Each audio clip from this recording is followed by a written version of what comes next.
What's up, guys, and welcome to the Robot Racing Report. And as always, I'm Ernest Page and I'm chilling with a cup of coffee today because it's late on a Wednesday night. But we're going to get to what cars were at the track today. I just got back from the track now. Turned out to be quite an interesting night. Like, I got there was nobody there. It was cold. It's middle of the month. You know, we were expecting a quiet night, and it was a relatively quiet night, but we still had 100 cars competing tonight. So it was still a good night, and if you weren't there, you still missed out. But if you want to know what's happening, you've come to the right place. Let's get started with the Robot Racing Report. First up, King Polo.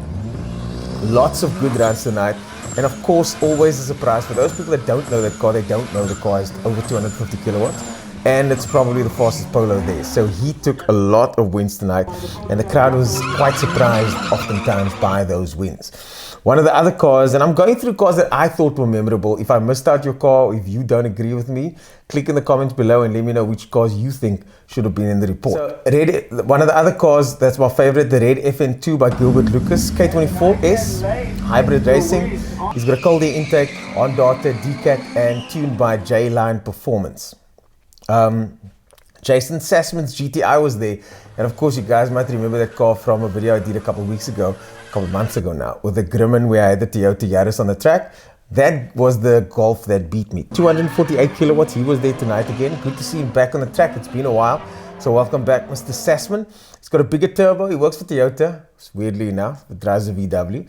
And the car's got quite a few mods on, and I think, if I'm not mistaken, it's done by Armin and the guys in Ottery. So shout out to those guys for tuning that car.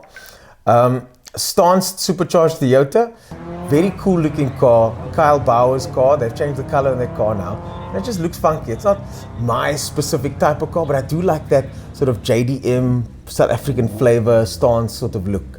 He was attracting a lot of attention as well. The car looks good as far as I'm concerned. There was another car, Beams Toyota, I don't know who drives it, and he had the suspension set up, you know, where it's sort of raked forward like that. So there's a lot more extra weight on the front, but he was still struggling for grip. They obviously lifted the back of the car up so that the car would get more grip, but they still seem to be struggling a little bit. So good luck to those guys in the Beams Toyota. Yassine Davids, of course, in the Beams Champ Bucky, getting it sideways as always. And from the Wireworks guys. And well done to Yassine tonight. Crowd favorite, burnout guy, sideways guy. Big time crowd favorite, so good job for him tonight for entertaining the crowds there. JP Piens did well in his BMW. I'm not even sure if he lost the race tonight. JP Piens BMW doing very well, and you know, he tunes a lot of diesel cars, so I'm not surprised that his car runs well. But what I am surprised is the kind of cars that he ends up beating. I mean, this guy beats 140s, 135s, M cars in a diesel BMW. So JP Piens, well done, my man. One of my personal favorites, the M1 BMW, only ran a couple of times and it looks pretty standard, but it looks pretty cool though. One of the few cars that actually gets value, gains in value. You know, the car doesn't depreciate. So M1 or 1M, one of my favorite all-time BMWs. I wish I could drive or own one. Now we get to the personal favorite, but not my personal favorite, Tanner's personal favorite. He's the guy, you guys will be seeing him around the track taking videos and stuff. 2.8 GTX by Vickers Snell. He's a 1983 model running RB25 turbo, D4D gearbox, Apexi boost controller, methanol injection, LSD that was made in the States, and he's had the car for 10 years. So definitely a crowd favorite, and what a surprise when we heard that car's running a turbo under the bonnet, made all the right noises and pops. So one of my favorite, but Tanner's all-time favorite for the night. So that's Tanner's choice of the night.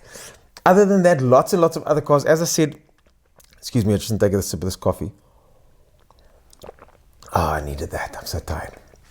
Other than that, 100 cars there tonight, guys. So lots of cars. Liberable wasn't there tonight, so I'm just going to chuck some footage at the end here so you guys can see what's happening. Other than that, guys, I'll see you at the next one. Don't forget MSA on the 27th, Honda on the H-Day, Honda Day Cape Town on the 1st. And I did a podcast with Ziad Bailey from Honda Day, and that's going to be landing in the next couple of days as well. So you guys can get all the details on Honda Day straight from the horse's mouth. And then, of course, again, the Robot Racing straight after that. So lots and lots of events coming up at Kyalani. I'm also test driving the new Q8 by Audi in the next couple of days. Lots and lots of other stuff happening as well. So stay tuned for that. See you guys at the next one. Cheers.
That's